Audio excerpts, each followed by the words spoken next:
महेंद्र सिंह गुजर। Yes sir.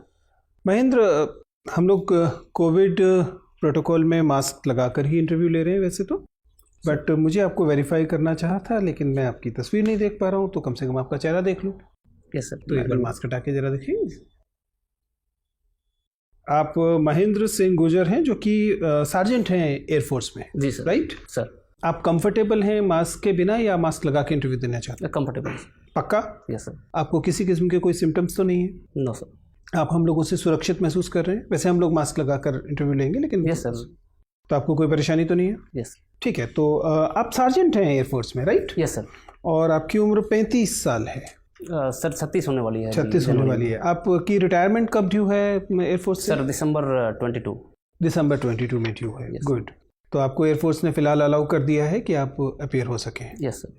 और ये आपका एक्स सर्विसमैन बनने के बाद? मुझे आरटीएस मिला था।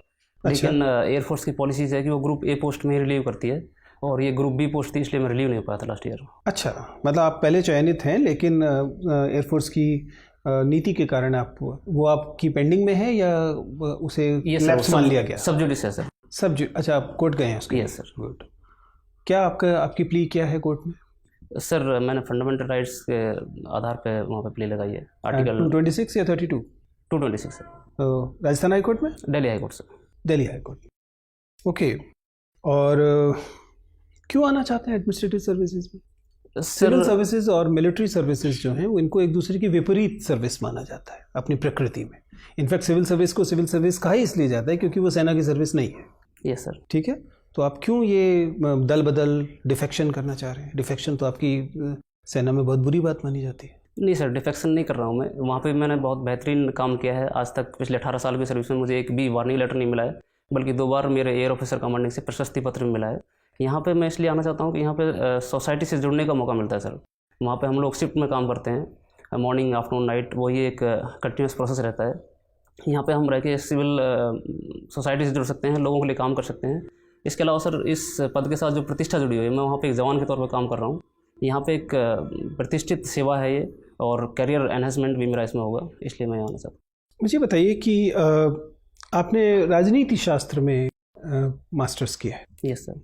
अगर आप वर्तमान भारतीय राजनीति पर विचार करें, यस सर, तो कुछ लोगों की चिंता ये है कि जब संविधान बना तो उम्मीद की गई थी कि भारत का जो संघवाद है, फेडरलिज्म है, वो मजबूत होता जाएगा, जिसका मतलब है कि राज्य आत्मनिर्भर और मजबूत होंगे और केंद्र के पास विषय कम होते जाएंगे। केंद्र जो है वो पूरे देश का प्रतिनिधित्व करने की बात करेगा। स्थिति उल्टी होती गई। जो राज्यों के कई विषय थे वो या तो समवर्ती सूची में या केंद्र के पास चले गए, और कुल मिलाकर भी सेंट्रल पुलिस फोर्सेज या अब जीएसटी जैसी चीज़ों से ऐसा लग रहा है केंद्र ज़्यादा मजबूत हो रहा है। ये लोकतंत्र के लिए अच्छी बात है कि बुरी बात है? और संघवाद के लिए, फेडरलिज्म के लिए अच्छी बात है कि बुरी बात? सर केंद्र मजबूत पहले भी था, और ऐसा नहीं है केंद्र ही मजबूत हो रहा है। जीएसटी जैसे प्रावधान आए हैं जिनसे हमारे केंद्र और राज्यों के बीच संबंध बेहतर हुए हैं। और लेकिन ये सारे टैक्सेस वे टैक्सेस थे जो कि मूलतः अधिकतर टैक्सेस राज्य के टैक्सेस थे, और उसे छीन लिए गए और जीएसटी नाम की चीज़ पर चले गए, जो कि मोर और लेस केंद्र के नियंत्रण में है। वित्त मंत्री देखेंगे जीएसटी काउंसिल को, बाकी लोगों को कितना बोलने का अवसर मिलता है आपको बताइए? नहीं सर, इस बात से सहमत नहीं हूँ, क्योंकि राज्यों का भी इसमें जो डिसीजन मेकिंग है जीएसटी की, उसमें 2/3 शेयर तो राज्यों का ही है। राज्यों की सहमति के बिना केंद्र अकेला कोई डिसीजन नहीं ले सकता है। तो ये कोऑपरेटिव फेडरलिज्म की ओर एक बेहतर कदम है। और जहाँ तक सर सेंट्रल फोर्सेज की है, तो वो लॉ एंड ऑर्डर को मेंटेन करने के लिए कभी कभी ही केंद्र एक्स्ट्रा ऑर्डिनरी केसेस में ही उसका प्रयोग किया जाता है। महेंद्र, ये बताइए, आप तो एयरफोर्स से हैं, आई एम वेरी श्योर कि you are proud of your organisation, right? मुझे बताइए कि अगर हम एयरफोर्स की उपलब्धियों को देखें सर, हम लोग जो हमारी थल सेना है उसकी उपलब्धियों की बात तो पिछले 200 साल से कर रहे हैं सर, लेकिन हम अगर वायुसेना की उपलब्धियों को देखें तो ऐसी 3 महत्वपूर्ण उपलब्धियां बताइए जिनके बारे में गर्व से कहा जा सके कि ये भारतीय वायुसेना की महानतम उपलब्धियां। सर करगिल वार को फाइनली एयरफोर्स के सपोर्ट से ही जीता गया था, क्योंकि वो लोग बहुत हाइट्स पे थे और आर्मी उनको कब्जा नहीं कर पा रही थी। फिर एयरफोर्स का सपोर्ट लेने के बाद ही हम लोग अपनी टेरिटरी को वापस ले पाए थे। इसके अलावा श्रीलंकन जो 1987 में श्रीलंका का जो LTT वाला वार था सर, वहाँ पे भी एयरफोर्स ने सपोर्ट करके पहले तो जाफना में सप्लाई ड्रॉप की गई थी, और उसके बाद जाफना को LTT से मुक्त भी कराया गया था सर। और इसके अलावा सर हाल ही में एयरफोर्स ने मालदीव में उस ऑपरेशन का मुझे याद नहीं आ रहा सर नाम, उसके तहत ऑपरेशन संजीवनी चलाया था, जिसमें वहाँ पे कोविड-19 से रिलेटेड मटेरियल वहाँ भेजा था sir. Fine, thank you sir. Mahendra, sir ये एयरफोर्स की नौकरी करते हुए आपने पॉलिटिकल साइंस में एमए किया 2010 में। Yes sir. क्यों एमए करने की जरूरत क्यों महसूस हुई आपको? सर पहले 2 ऑप्शनल सब्जेक्ट हुआ करते थे आरएस उसमें, तो एक ऑप्शनल मेरा पॉलिटिकल साइंस भी था, केवल उसी उद्देश्य के लिए मैंने पॉलिटिकल में किया था सर। अच्छा, आपने एमए कर लिया कि उससे कुछ मदद आरएएस में मिल Yes, जाएगी। पॉलिटिकल साइंस में कौन सा एरिया आपको ज़्यादा अच्छा लगता है, पसंदीदा है? सर भारतीय राजनीति है। भारतीय राजनीति। Yes sir. तो ये बताएं कि 1935 के भारत शासन अधिनियम के तहत चुनाव कराए गए थे राज्यों में। Yes sir. ये चुनाव कब हुए थे और कितने राज्यों में कराए गए थे? सॉरी सर, अभी याद नहीं कर पा रहा हूँ। अच्छा, संविधान सभा जब बनी तो उसके सदस्यों के चयन के क्या आधार थे? सर जो ब्रिटिश प्रांत थे वहाँ पे 10 लाख ऑलमोस्ट 10 लाख जनसंख्या पे एक प्रतिनिधि भेजा गया था। राज्यों की जो असेंबली थी उनके जो मेंबर्स थे उन्होंने इलेक्ट करके वहाँ पे भेजा था उसको, और जो प्रिंसली स्टेट्स थे वहाँ पे राजाओं ने उनको नॉमिनेट किया था सर। अच्छा, तो ये जो राज्यों की असेंबली थी उसके सदस्य कब चुने गए थे? सर ये 1900 अगर मैं सही हूँ तो 1946 के चुनाव के बाद। 46 के चुनाव में किए गए थे। तो कितने राज्य में चुनाव हुआ था 46 में, अर्थात संविधान सभा के सदस्यों के चयन में कितने राज्यों के प्रतिनिधियों ने भागीदारी की थी? Sir I think 273 sir. 273 तो विधायक रहे होंगे, मतलब सदस्य रहे संविधान होंगे। सभा मेंबर्स जो गए लेकिन थे सर। कितने राज्यों में से आए थे? कितने राज्य थे उन दिनों? सर मेरे ख्याल से 11 राज्य थे सर। 11 राज्य थे। संविधान जब लागू हुआ था तो हमने राज्यों को 4 वर्गों में बांटा था, वर्ग क, ख, ग, घ। Yes sir. और राजस्थान के भी बहुत सारे राज्य ऐसे थे जो वर्ग ग में थे, सी ग्रुप सी में थे। Yes sir. तो ये बताएं कि राजस्थान का जब पुनर्गठन किया गया आज़ादी के पहले भी और आज़ादी के बाद, तो एक तो कितने चरणों में राजस्थान का पुनर्गठन हुआ, और उसमें से ये जो जयपुर है ये किस वर्ग का राज्य था? क्या ये रजवाड़ा था या ब्रिटिश क्षेत्र, राज्य क्षेत्र था? सर राजस्थान का एकीकरण 7 चरणों में हुआ था, और जयपुर एक रजवाड़ा था सर। अच्छा, और ये गैस श्रेणी में फॉल करता है सर। किस श्रेणी में था? गैर कैटेगरी सर, सी कैटेगरी। सी कैटेगरी में था। ठीक है। मिहिर भोज के बारे में आपने सुना होगा। राजस्थान के इतिहास में और भारत के इतिहास में मिहिर भोज की क्या भूमिका मानी जाए? सर ये प्रतिहार वंश के शासक थे और 9वीं शताब्दी में हुए थे। और प्रतिहार वंश को गुर्जर प्रतिहार क्यों कहते हैं? सर जैसा मैंने पढ़ा है कि ये लोग गुजरात वाला और राजस्थान का बॉर्डर एरिया जो है वहाँ पर निवास करते थे, तो शायद उस क्षेत्र को लेकर के इनका नाम गुजरात की वजह से इनका नाम गुर्जर था कि गुर्जर की वजह से उस इलाके का नाम गुजरात पड़ा? सॉरी सर, गुर्जर की वजह से उस इलाके का नाम गुजरात पड़ा। अच्छा, भारत सरकार का एक लक्ष्य है कि 2025 तक हम अपने जीडीपी को $5 ट्रिलियन का कर लेंगे। Yes sir. अभी वो 3 से भी कम है। Yes sir. तो गणितीय तौर पर सोच के बताइए कि अगर 3 के अंक को बढ़ा के 5 करना है 4 वर्षों में, तो प्रतिवर्ष उसमें कितनी वृद्धि होनी चाहिए गणितीय रूप से? सर मेरे ख्याल से 8% के आसपास जीडीपी ग्रोथ हमें चाहिए होगा। ठीक है, इसको हम अगर स्वीकार कर लेते हैं तो 3 का 8% हो जाएगा कितना? 0.24। तो अगले साल वो बढ़कर 3.24 हो जाएगा। फिर 3.24 का मान ले 10% करें तो 3.24 का 10% कितना आएगा? 0.32 आ जाएगा। Yes sir. तो ऐसे अगर लगभग 0.3 बढ़ाते रहेंगे तो 4 साल में तो 1.2 ही के आसपास ऐड होगा उसमें, तो 4 या 4.25 तक पहुंचेगा। Yes sir. अचीव नहीं कर पाएंगे सर 5 के टारगेट। नहीं पहुंच पाएंगे। Yes sir. तो इसका मतलब 8% से नहीं होगा। शायद नहीं होगा सर। फिर से अनुमान लगाना चाहेंगे कितना? 3 में कितना ऐड करेंगे कि वो 3.5 हो जाए? सर शायद 10 के आसपास। 10 तो 0.3 ही होगा। नहीं हो पाएगा कि नहीं हो पाएगा 5 ट्रिलियन, ये बताइए। सर लगता नहीं कि हो पाएगा 5 नहीं हो ट्रिलियन। पाएगा। नहीं सर। तो सरकार क्यों इस लक्ष्य को बार बार दोहरा रही है? क्या सरकार देश को बरगला रही है या सरकार गंभीरता से इस तरह से सोच ही नहीं रही है? सर ये टारगेट तो कोरोना काल से पहले सेट किया गया था, और कोरोना के बाद स्थितियाँ काफ़ी बदल गई हैं, तो अब शायद उस टारगेट को अचीव करना इम्पॉसिबल सा लग रहा है। ठीक है। महेंद्र, सर। महेंद्र ये बताइए कि अलवर की विशेष बातें क्या है? आप अलवर से आते हैं, ये सर। अलवर की विशेषताएं क्या है? सर भौगोलिक रूप से राजस्थान के नॉर्थ ईस्ट में पड़ता है ये, और इसकी सीमाएं हरियाणा से लगती है अगर मैं अंतर्राज्यीय सीमा की बात करूं तो। और राजस्थान के दौसा, भरतपुर और जयपुर से इसकी सीमाएं लगती हैं। ठीक है। और ये मत्स्य संघ की राजधानी रहा है सर पहले। उसके अलावा सर यहाँ पे प्राकृतिक और ऐतिहासिक पर्यटन स्थल हैं देखने के लिए, जिनमें वर्तमान में राजस्थान को अलवर का क्या योगदान मिलता है? सर एक इंडस्ट्रियल हब है जहाँ पे भिवाड़ी, निमराना, खुसखेड़ा एक इंडस्ट्रियल एरिया है सर, जहाँ पे काफ़ी लोगों को रोज़गार मिलता है और राजस्थान की जीडीपी में काफ़ी योगदान है इसका। औद्योगिक क्षेत्र क्या होते हैं? सर एक ऐसा क्षेत्र जहाँ पे कई सारी इंडस्ट्रीज एस्टेब्लिश होती हैं, उसको हम एक औद्योगिक क्षेत्र बोल सकते हैं। उसको औद्योगिक क्षेत्र कहते हैं। और औद्योगिक कॉरिडोर किसे कहते हैं? सर एक कॉरिडोर होता है जिसमें कोई रेल या सड़क मार्ग के दोनों तरफ इंडस्ट्रीज एस्टेब्लिश कर दी जाती हैं, और वहाँ से एक सप्लाई चेन के थ्रू किसी पोर्ट पे या एयरपोर्ट पे। भारत सरकार कोई इस तरह के औद्योगिक कॉरिडोर की बात करती है क्या? Yes sir. कितने को औद्योगिक कॉरिडोर इस समय देश में चल रहे हैं? सर मैं श्योर नहीं हूँ, लेकिन शायद दो चल रहे हैं। कौन कौन से हैं? Sir Delhi Mumbai industrial corridor एक है। ठीक है। और एक ईस्ट कॉरिडोर है सर, उसका नाम मुझे याद नहीं है, जो शायद कलकत्ता को जोड़ता है। दिल्ली मुंबई इंडस्ट्रियल कॉरिडोर कहाँ से होकर कहाँ तक जाती है?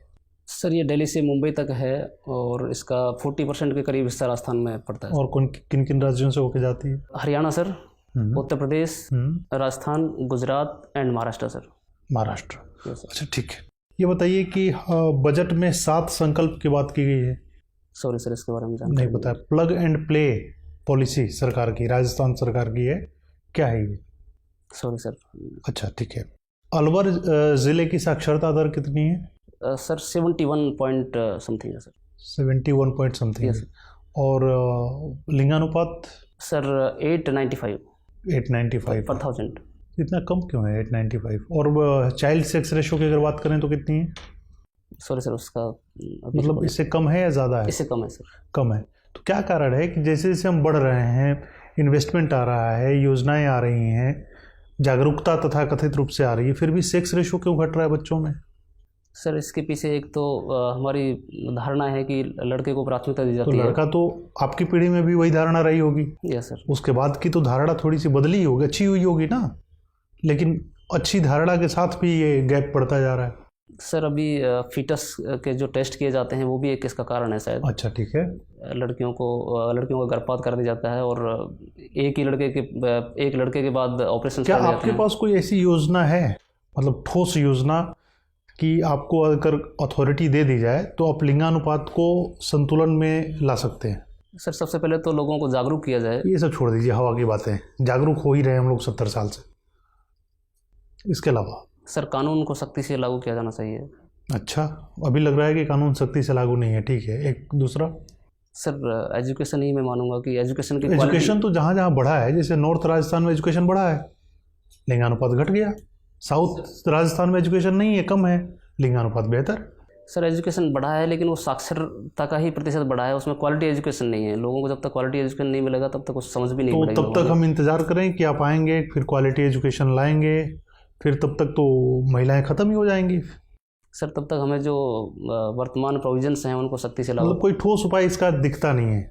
सर मेरे ख्याल से कानून को सख्ती से लागू करके और लोगों को जागरूक करके ही। सरकार के 3 ऐसे फैसले बताइए जिससे आपको व्यक्तिगत तौर पे नाराज़गी हुई होगी कि ये नहीं, मैं होता प्रशासन में तो ऐसा नहीं करता। सर ऐसे कोई फैसले नहीं है जिससे। सारे फैसले, केंद्र और राज्य सरकार के सारे फैसले ऐसे हैं जो। सर हर फैसले में कुछ कमियां होती हैं, लेकिन ऐसा कोई फैसला नहीं है जिनको मैं नापसंद करता हूँ। अच्छा, आप सारे फैसलों को पसंद करते हैं? सर ठीक है। महेंद्र सर। महेंद्र सर, अब तो अलवर से आते हैं। Yes sir. और एयरफोर्स में हैं, तो वैसे तो आसमान दिन रात दोनों समय आपने खूब अच्छे से देखा होगा। Yes sir. आसमान तो कम देखा है सर, फिर भी मौका मिला होगा कुछ। Yes sir. दुनिया भर से और खासकर से उत्तर भारत से बहुत से लोग आसमान देखने के लिए अलवर जाते हैं, स्टार गेजिंग के लिए जाते हैं, तारे देखने के लिए जाते हैं। अलवर में ऐसा क्या है कि तारे ज़्यादा साफ दिखाई देते हैं? सॉरी सर, इसके बारे में तो मुझे जानकारी नहीं है। क्या किन तरीक़ों से हम जो आसमान है नाइट स्काई अगर हम देखना चाहें, Yes, sir. मैं आपका विज्ञान की समझ देखना चाहता हूँ कि नाइट स्काई अगर हम देखना चाहें तो उसके लिए क्या आदर्श स्थितियाँ होनी चाहिए? सर आकाश स्वच्छ होना चाहिए, हवा की जो गति है वो नॉर्मल होनी चाहिए, ये स्थितियाँ ही मेरे ख्याल से बेहतर है सर। ओके। अलवर में एक नेशनल पार्क भी है। यस सर, सर इसका नेशनल पार्क क्या विशेषता है उसकी? उसका कोर क्षेत्र कौन सा है? सर एक टाइगर प्रोजेक्ट है ये, और यहाँ पे अभी 20 टाइगर्स हैं सर, इंक्लूडिंग कब्स। इसके अलावा सर दूसरे वन्यजीव भी हैं यहाँ पे, जिनमें चीता है, चीतल है, और विशेषतः जंगली सूअर यहाँ मिलता है सर। सरिस्का में बहुत से टाइगर्स को रिलोकेट करना पड़ा है, मतलब अन्य जगहों से सरिस्का बुलाना पड़ा है। Yes sir. ऐसा क्यों करना पड़ा और सरिस्का के अपने टाइगर्स कहाँ गए? सर 2005 में सरिस्का के टाइगर्स ख़त्म हो गए थे। यहाँ पे जो लोग रहते थे अंदर, वो शायद तस्करी में इन्वॉल्व थे इसकी में, और 2005 में सडनली पता चला कि वहाँ पे सारे टाइगर्स ख़त्म हो गए हैं। इसके बाद फिर वहाँ पे रिलोकेट करना पड़ा सर रणथंभौर से। तो ऐसी जगह को फिर से टाइगर से क्यों आबाद किया गया जो टाइगर्स की दुश्मन जगह थी? सर वहाँ से लोगों को विस्थापित कर दिया गया, दूसरी जगह बसा दिया गया है। 1-2 ही गांव बसे हैं, बाकी दूसरे वहाँ से लोगों को निकाल करके दूसरी जगह बसा दिया गया है। और अभी उस नई टेक्नोलॉजीज़ का भी यूज़ किया जा रहा है सर। उसके बाद अभी ऐसी कोई पोचिंग की घटनाएं नहीं घटी हैं। ठीक है। वह जाते जाते बस मुझे सिर्फ ये बता दीजिए कि एयरफोर्स के इससे आने की वजह से कई सारे फ़ायदे आपको प्रशासन में होंगे, लेकिन कम से कम 3 ऐसी चीज़ें ज़रूर सोच पा रहे होंगे जो आपने एयरफोर्स में सीखी हैं और इन्हें आपको डीलर्न करना चाहिए अगर आप अच्छे एडमिनिस्ट्रेटर बनना चाहते हैं। वे कौन सी 3 चीज़ें हैं? हाँ, डीलर्न मतलब वो सीख ली हैं, उस समय वहाँ ज़रूरी थी, लेकिन यहाँ अब उन्हें अनसीखा करना चाहिए। वे कौन सी चीज़ें हो सकती हैं? सर ऐसी तो कोई वैल्यू नहीं है जो मुझे लगता है कि वहाँ सीखी हो और यहाँ मेरे काम नहीं आए, या वो इसके यूज़फुल नहीं होंगी। ऐसी वैल्यूज़ तो बहुत सारी हैं। मैं उम्मीद करूँ आप केवल 3 सोच पाएँ कि ये एक आर्म फोर्सेस के हिसाब से अच्छी बात थी, लेकिन सिविल सर्विसेज के हिसाब से मुझे अपने इस व्यवहार को बदलना चाहिए। सर मिलिट्री सर्विस में है कि दुश्मन को जैसे ऑब्वियसली अच्छी बात है कि शत्रुता अगर किसी से हो जाए तो उसे नेस्तनाबूद कर दो। सिविल सर्विसेज में ऐसा नहीं कर सकते, नहीं करना चाहिए। एक बात होगी। Very good. और बताइए सर, अभी तो एक ही याद कर पा रहा हूँ। ठीक है, मुझे आपसे बात करके अच्छा लगा। आप जा सकते हैं। Thank you sir. Good day sir.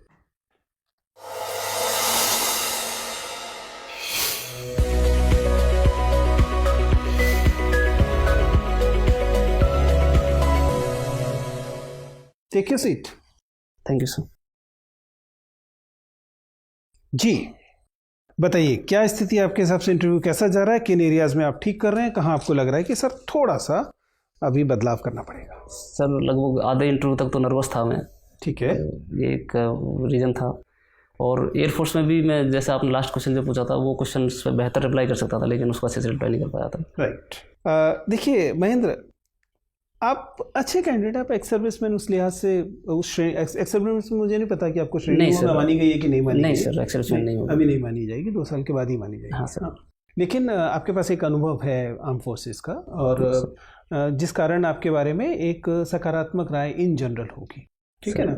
ये राय इस सेंस में भी होगी कि आप वहाँ सेवा में रहते हुए परीक्षाएं पास कर पा रहे हैं। पिछली बार भी की है, इस बार भी आप परीक्षा पास कर पाए, तो आपको लेकर एक पॉजिटिव राय पहले से बनी हुई होगी, जिसका लाभ आपको मिलेगा। सामान्यतः जब आपका बैठने का तरीका, आपका बात करने का तरीका, वाचिक स्पष्टता जो है वो, आपके आई कांटेक्ट, फ्लो, कम्युनिकेशन वाली जो चीज़ें हैं वो सामान्यतः ठीक जा रही हैं, तो उसमें आपको कोई परेशानी मुझे नहीं लगता कि होने वाली है। जहाँ थोड़ा बहुत सुधार की गुंजाइश है वो है जब आपको विश्लेषणात्मक सवालों के जवाब देने होते हैं, जब आपको उसी समय सोचकर और एनालाइज करके सामने रखना होता है। वहाँ कभी कभी लगता है कि वो सूक्ष्मता अभी और आ सकती है। ठीक है ना? उस दिशा में थोड़ा सा और काम आप कर सकते हैं कि जब आपसे प्रश्न, जो तथ्यात्मक प्रश्न नहीं है, उसका उत्तर देते समय क्या आप बहुत स्थूल तरीके से तो नहीं सोच रहे हैं, थोड़ी सी सूक्ष्मता में जा सकते हैं कि नहीं? यही वो है हिस्सा है जो आखिरी सवाल में भी गया। Yes sir. तो उस समय थोड़ा सा अपने आप को थोड़ा सा समय दीजिए, और अधिकांश सवालों के मामले में येस और नो में आंसर नहीं होते, इस बात पे यकीन कीजिए। ठीक है ना? अगर वो फैक्चुअल सवाल नहीं है तो क्या होगा, उसमें न्यूएंसेस होंगे। ठीक है ना? उसमें एक श्रेणी होगी कि कुछ ये अच्छा है तो कुछ बुरा है, जैसे आपने फैसलों के बारे में कहा। इसलिए कभी भी आंख मूंद कर, जो कि आप आर्म्ड फोर्सेस में करते हैं, आंख मूंद कर चीज़ों को हाँ या ना मत कहिए ऐसे सवालों में, विश्लेषणात्मक सवालों में। ठीक है ना।